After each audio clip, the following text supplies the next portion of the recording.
Landmark Australian court ruling has doubled compensation for a transgender woman who was removed from a female-only app. Judges found they were directly discriminated against, reinforcing protections under gender identity laws.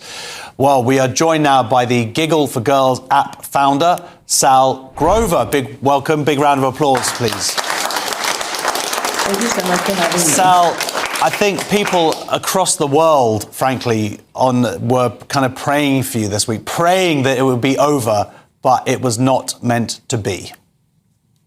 Yeah, I mean, I'll tell you one thing. I'm shocked and I'm sort of devastated and I'm appalled, but I'm not the one who's embarrassed and humiliated by this. I'm not the one who is trying to force people to believe a lie or to take away anybody else's rights. So I think all of the shame sits on the other side. And to be honest, on the judges who have made such a ridiculous ruling while they're trying to claim that the law sort of forced their hand to do it. And it's just simply not true. The evidence which the court's supposed to enjoy is in the decision and the legislation. The decision is full of activist language like cisgender and transgender. Those words don't even appear in our Sex Discrimination Act. It's gender identity that does. So it's they're just adopting activist language. I would suspect that it's the influence of the Australian Human Rights Commission, which is completely captured by gender ideology. So while this is a devastating decision, obviously one thing that we are showcasing is that the Australian judiciary is captured by an ideology. And I think it's important to highlight that. Essentially, what's now been kind of basically stated in Australian law is that women do not have the right to single-sex spaces, that they don't have any single-sex rights at all. Oh, 100%. I mean, we are not even a defined category in law. Any man can identify into it.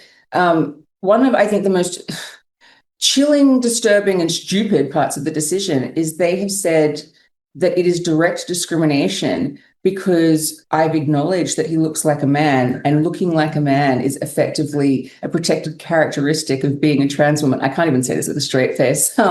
It's just so ridiculous. So basically, if you say like that, not only is that a man, but that looks like a man because he's a man, that's direct discrimination under Australian law. This is not sustainable. What are they going to do? Punish every single person down to infancy who has the human instinct to be able to acknowledge a member of the opposite sex? They can't. It's not possible. Well, it's amazing that we actually got to this point even. I mean, people out there are just sort of in awe of you. You've been fighting this for years. I think you were talking about like you were pregnant and now your kid is 4 years old now. Yeah.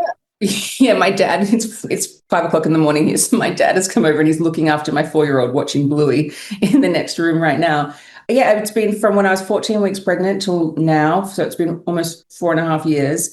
I mean, to be honest, I feel like I'm unwillingly in an abusive, coercive, controlling relationship with the Australian government, and I want out of it. I think that they, for whatever reason, I wouldn't dare guess, believe that they can force citizens to believe this ideology. Like Australia is trying to run itself as test case 101 of gender ideology versus society. I think that it's a fool's errand. I think that they will fail. I think it's very fitting that Giggles v. Tickles has made Australia the laughingstock of the world. But, you know, it's beyond, like, there's so many just astounding issues in this case. There's women's rights. There's, you know, just basic reality. And then on sort of the personal level, it's the punishment. But this is what other women would be looking down the barrel of. Originally I was told, and this is a free speech issue, I was told that I had to pay him $10,000 because I laughed very momentarily at a meme during cross-examination in court. And so there was a scandal around that of why would anyone want to ever be a witness again in court, because you can now be punished for having an honest reaction.